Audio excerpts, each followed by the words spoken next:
Canada isn't a democracy, it's a hostage situation. Our once great nation has become the true north weak, informally free. First, Parliament was frozen in October because Trudeau wanted to dodge an investigation about the Green Slush Fund, where Liberal insiders looted hundreds of millions in taxpayer money. Then they conveniently shut down for Christmas, giving themselves another month-long break from accountability. And when they returned, Trudeau saw the writing on the wall. His government was on the verge of collapse, so he prorogued Parliament, effectively shutting down democracy to avoid a no-confidence vote. Why? Because the Liberals needed time to rig their own survival. Instead of facing the consequences of their corruption, they ran a sham leadership race to install Mark Carney as Canada's new Prime Minister.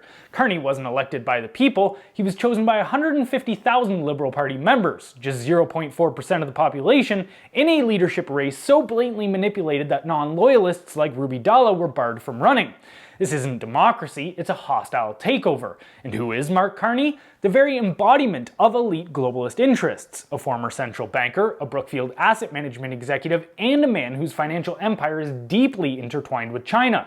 Under his leadership, Brookfield secured billions in real estate and green energy deals in China, many backed by Chinese state-owned banks. His claim that his assets are in a blind trust is a joke. His entire career is built on cozying up to Beijing, and now he's running Canada. But nothing has changed. Carney's cabinet is the same pack of Trudeau loyalists. The same faces, the same incompetence, the same corruption. Marco Mendicino, who botched the Bernardo scandal, is now Carney's chief of staff. A man who couldn't even keep track of a serial killer's prison transfer is now managing the Prime Minister's office. And Carney's first act as Prime Minister? A media stunt. He invited cameras in for a photo op of him pretending to sign away the consumer carbon tax, despite the fact that a Prime Minister in Canada does not have the power to issue executive orders. The same Liberals who spent years calling Trump an unstable dictator are now blatantly copying his theatrics, staging a fake signing to make Carney look anti-carbon tax, even though he was the architect of the policy in the first place. The same Liberals who spent 5 years gaslighting Canadians are now bragging about undoing their own disastrous policy.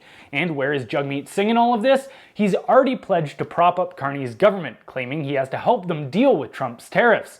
Meanwhile, Carney has already threatened to invoke wartime measures, giving himself ultimate power to dictate policy, bypass Parliament, and rule without oversight.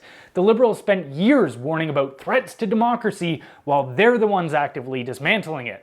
Canadians are being ruled, not represented. Parliament was shut down for 6 months so the elites could install one of their own, a banker with deep ties to China and the World Economic Forum, without a single general election vote. If this were happening in any other country, we'd call it authoritarianism. But in Canada, it's just another Monday.